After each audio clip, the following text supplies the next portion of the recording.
Hello friends, Hindi साहित्य की class में आपका स्वागत है। आज हम डॉक्टर राम कुमार वर्मा की प्रतिशोध एकांकी पढ़ने जा रहे हैं। एकांकी को पढ़ने से पहले हम डॉक्टर राम कुमार वर्मा के जन्म, कृतित्व इनके बारे में पढ़ लेते हैं। तो चलिए शुरू करते हैं। डॉक्टर राम कुमार वर्मा का जन्म 15 नवंबर 1905 को हुआ था और इनका निधन 1990 में हुआ था। और इनके प्रमुख नाटक हैं रजत रश्मि, मयूरपंख, इतिहास के स्वर। डॉक्टर राम कुमार वर्मा हिंदी एकांकी के जन्मदाताओं में हैं। अपने साहित्यिक जीवन का आरंभ उन्होंने कविता से किया। मतलब उन्होंने जो कुछ भी लिखना स्टार्ट किया, सबसे पहले उन्होंने कविता रचना से शुरू किया। पर एकांकी लेखन का जो क्रम सन 30 से चला, वह कभी नहीं टूटा। स्वच्छंदतावादी कवि होने के कारण वे स्वभावतः आदर्शवादी हैं। वास्तविकता को अपनी एकांकियों की आधारशिला मानकर भी वे घटनाओं को एक सुनिश्चित आदर्शात्मक दिशा देने के पक्ष में हैं। यथार्थ के नाम पर गंदे, फूहड़ और वासनात्मक चित्र उड़ेने में उनकी रुचि नहीं है। उनके अधिकांश पात्र शिक्षित नागरिक हैं। आगे हम प्रतिशोध एकांकी पढ़ेंगे, उसमें भी पात्र हैं वो शिक्षित हैं। इनकी जो भी रचनाएं हैं उनमें सारे जो पात्र हैं वो हमें शिक्षित ही दिखाई देंगे। अतः उनकी भाषा में नागरिकता की झलक दिखाई पड़ती है। सामाजिक एकांकियों के अतिरिक्त उन्होंने ऐतिहासिक एकांकी भी लिखी हैं। ऐतिहासिक एकांकियों और नाटकों में इतिहास की पुनरावृत्ति नहीं की जाती, बल्कि उसे नए संदर्भों में पुनः सृजित किया जाता है। मतलब जो इतिहास में जो वर्णित है उससे दोबारा उसकी पुनरावृत्ति नहीं की जा सकती, उसे नए रूप में उसे सृजित करना पड़ता है। वर्मा जी ने ऐतिहासिक इतिवृत्तों को अच्छी तरह आत्मसात करके उन्हें आज के मनोवैज्ञानिक धरातल पर अवतरित किया है। मतलब उन्होंने इतिहास की पुनरावृत्ति नहीं की है, उन्हें आज का जो धरातल है, मतलब आज की जो मनोवैज्ञानिकता है, उस पर उन्होंने अवतरित किया है, जिसके फलस्वरूप उनमें मानवीय अंतर्संघर्ष अपनी सघनता में मुखरित हो उठे हैं। उन्होंने रजत रश्मि की भूमिका में लिखा है, सभी नाटक ऐतिहासिक कथावस्तु से संबंध रखते हैं। इस दिशा में मुझे इतिहास के अध्ययन के साथ ही साथ तत्कालीन सांस्कृतिक पृष्ठभूमि की पूरी तैयारी भी करनी पड़ी है। इस सांस्कृतिक पृष्ठभूमि में पात्रों के चरित्र को मनोवैज्ञानिक ढंग से चित्रित करने की दृष्टि रखी गई है। यह दृष्टि जहाँ एक बार विकसित हो गई, पात्रों का विकास भी अपने आप होने लगता है। औरंगजेब की आखिरी रात पर उपयुक्त कथन पूरे तौर पर गठित होता है। इनके एकांकी संग्रह देखिए, पृथ्वीराज की आंखें, रेशमी टाई, चारुमित्र, विभूति, सप्तकिरण, रूप रंग, कौमुदी महोत्सव, रजत रश्मि, रिमझिम इत्यादि। तो चलिए हम स्टार्ट करते हैं प्रतिशोध एकांकी को पढ़ना। इस एकांकी में जो प्रमुख पात्र हैं वो हैं भारवी। ये हैं संस्कृत के महाकवि। श्रीधर इनके पिता हैं भारवी के और संस्कृत के महापंडित हैं। सुशीला भारवी की माता भारती है, वो एक विदुषी है। आभा सेविका।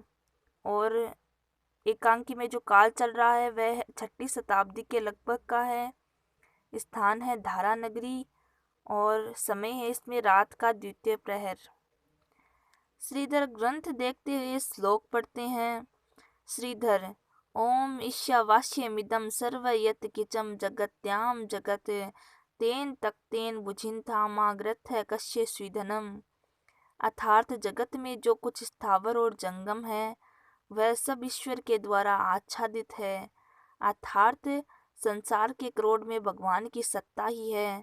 तो नाम रूपात्म बाहरी विकारों के परित्याग से वास्तविक सत्ता जो ईश्वर की है उसका स्वाद तेन तक्तेन बुझिन्था।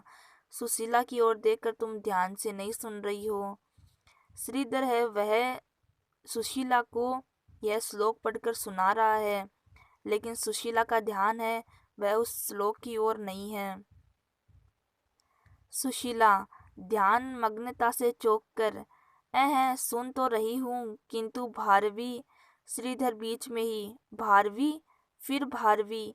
भारवी के पीछे वेद छोड़ दो, उपनिषद छोड़ दो, शास्त्र छोड़ दो।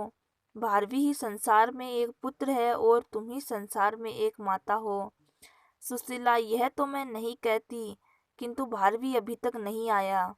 श्रीधर नहीं आया तो आ जाएगा। इस धारा नगरी में उसके आकर्षण के बहुत से केंद्र हैं। कहीं बैठ गया होगा, कोई कविता का भाव खोजने लगा होगा। महाकवि जो बनता है। सुशीला महाकवि बनता है, क्या वह महाकवि नहीं है? श्रीधर होगा, भाव खोजने वाला कवि होता है। तुम तो महाकवि हो सकती हो, तुम भी कविता का भाव खोजो न, उसकी माता हो, तुम तो अधिक अच्छा भाव खोज सकती हो। सुशीला मैं भाव खोजना क्या जानूं, आप ही खोजिए। श्रीधर मैं खोजूं? अच्छा देखो, यही भाव देखो। फिर फिर से वह श्लोक बोलता है। ईशावास्योपनिषद के पहले ही श्लोक में तेन तक्तेन बुझिन था, अर्थात तू नाम रूपात्म विकारों के परित्याग से वास्तविक सत्ता जो ईश्वर की है।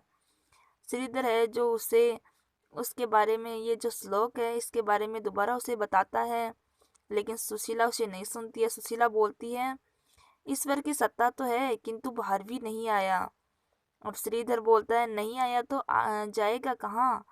क्या कहूँ सुशीला, भारवी तो उपनिषद से भी बढ़कर हो गया है कि उसके चिंतन में उपनिषद का चिंतन भी समाप्त हो गया। सुशीला होने दीजिए, माता के हृदय से बढ़कर कोई शास्त्र नहीं है। श्रीधर ठीक है, और फिर तुम्हारा भारवी है कवि। कवि समय पर शासन करता है, समय पर शासन नहीं करता। मतलब जो समय है वह उस पर शासन नहीं करता। दिवस और रात्रि के उज्जवल और श्याम रंग वाले समय के जो नेत्र हैं, उनमें कवि दृष्टि बनाकर विचरण करता है। वह घर और बाहर में अंतर क्या समझता है? वह तो मतलब समस्त संसार है, उसको अपने में देखता है और अपने में ही समस्त संसार को देखता है। कवि संसार में रहकर भी संसार से परे हो जाता है। सुशीला तो क्या भारवी कवि बनकर मेरा पुत्र नहीं रहा?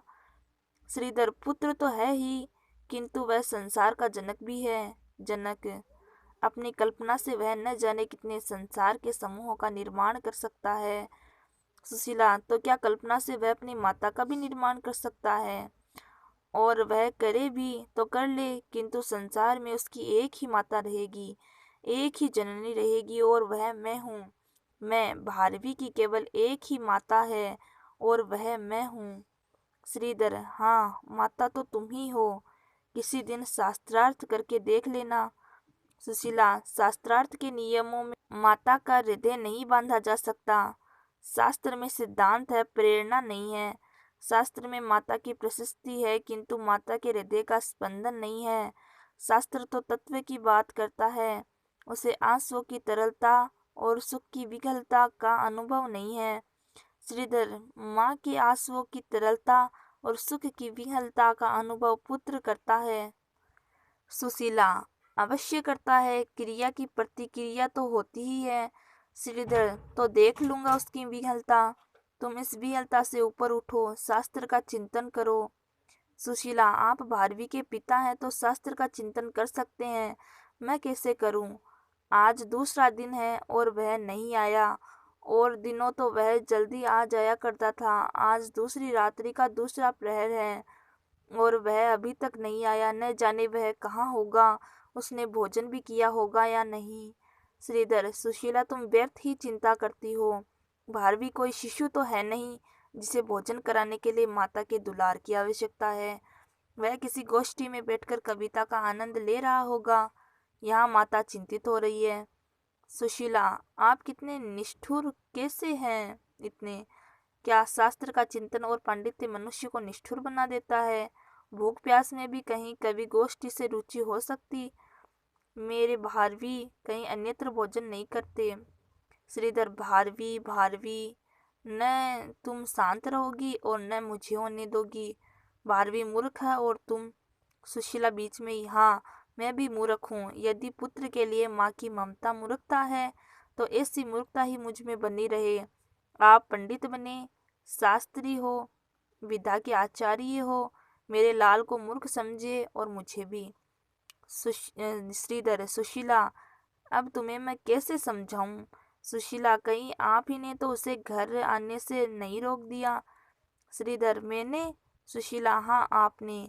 श्रीधर, मैंने कभी रोका है? कभी रोक सकता हूँ? सुशीला, पिता सब कुछ कर सकता है, वह उसे घर से निर्वासित कर सकता है, जाति से निर्वासित कर सकता है और समाज से निर्वासित कर सकता है। श्रीधर, किंतु हृदय से निर्वासित नहीं कर सकता। सुशीला, हृदय से न सही, घर से तो निर्वासित कर ही सकता है। श्रीधर, यदि वह अन्याय का आचरण करे, धर्म के प्रतिकूल चले तो यह भी संभव है। सुशीला, तो आपने ही उसे आने से रोक दिया है। श्रीधर, मैंने रोका तो नहीं, किंतु यदि वह मेरी बात का उल्टा अर्थ लगाए तो मैं क्या करूं? सुशीला को ऐसा लगता है कि श्रीधर ने उन्हें कुछ ऐसी बात कही है जिससे कि भारवी घर पर नहीं आ रहा है। सुशीला कह रही है, तो आपने ही मेरे लाल से ऐसी बातें की है जो उसे कष्टकर हुई। श्रीधर, यदि कष्टकर हो तो उसकी अपनी धारणा है। सुशीला, तो आपने उसकी ताड़ना अवश्य की होगी। श्रीधर, यदि पिता चाहता है कि उसका पुत्र सुमार्ग पर चले तो कभी कभी ताड़ना अनिवार्य हो जाता है। सुशीला, तो आपने उसकी ताड़ना की है? श्रीधर, हाँ मैंने की है। सुशीला, इसलिए वह नहीं आया, क्या मैं कारण जान सकती हूँ? श्रीधर, अवश्य, इधर मैंने देखा कि शास्त्रार्थ में अनेक पंडितों को पराजित कर रहा है। सुशीला, तो यह तो आपकी प्रसन्नता का विषय होना चाहिए। श्रीधर, होना तो चाहिए, किंतु मैं इधर देखता हूँ कि पंडितों की हार से उसका अहंकार बढ़ता जा रहा है। उसे अपनी विद्वता का घमंड हो गया है। उसका गर्व सीमा का अतिक्रमण कर रहा है। यह मुझे सहन नहीं हो सकता। सुशीला, तो क्या आप मेरे लाल से ईर्ष्या करते हैं? श्रीधर, मूर्खा हो तुम भी। क्या पिता भी पुत्र से कभी ईर्ष्या कर सकता है? क्या बीजांकुर अपने पुष्प से कभी ईर्ष्या करेगा? किंतु मैं यह सहन नहीं कर सकता कि मेरा पुत्र दम्भी हो। मैं दम्भी पुत्र का पिता होना अपमान समझता हूँ। सुशीला, तो आपने उसे ताड़ना दी?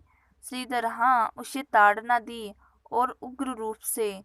सुशीला, क्या कहा आपने? श्रीधर, मैंने कहा कि तू महामूर्ख है, दम्भी है, अज्ञानी है। सुशीला, यह आपने भारवी से एकांत में कहा या पंडितों के सामने? श्रीधर, पंडितों के सामने। मुझे किसका संकोच है? पंडितों के सामने ही मैंने अनुशासन किया। सुशीला, पंडितों के सामने ही? पंडितों ने क्या कहा? श्रीधर, कहेंगे क्या? वे भारवी की ओर देखकर हंसने लगे। भारवी के स्वर में ही बोलकर वे उसका परिहास करने लगे और ताली पीटने लगे। सुशीला, और बेचारा भारवी? श्रीधर, भारवी ने एक बार व्यथित दृष्टि से मेरी ओर देखा, फिर ग्लानि से अपने हाथों से अपना मुख छिपा लिया और तब वह एक और चुपचाप चला गया। सुशीला, आपने रोका नहीं? इसी तरह सुशीला और श्रीधर का संवाद आगे चलता रहता है। हम हमारे अगले वीडियो में देखेंगे इससे आगे का इन दोनों का संवाद, और फिर भारवी कैसे घर पर आता है और बीच में कौन कौन से पात्र आते हैं। आज का मेरा वीडियो सिर्फ इतना ही। और हिंदी साहित्य से जुड़े हुए second year BA part second के हिंदी साहित्य से जुड़े हुए जो ये नाटक, एकांकी आदि देखने के लिए आप मेरे चैनल को सब्सक्राइब करें। धन्यवाद।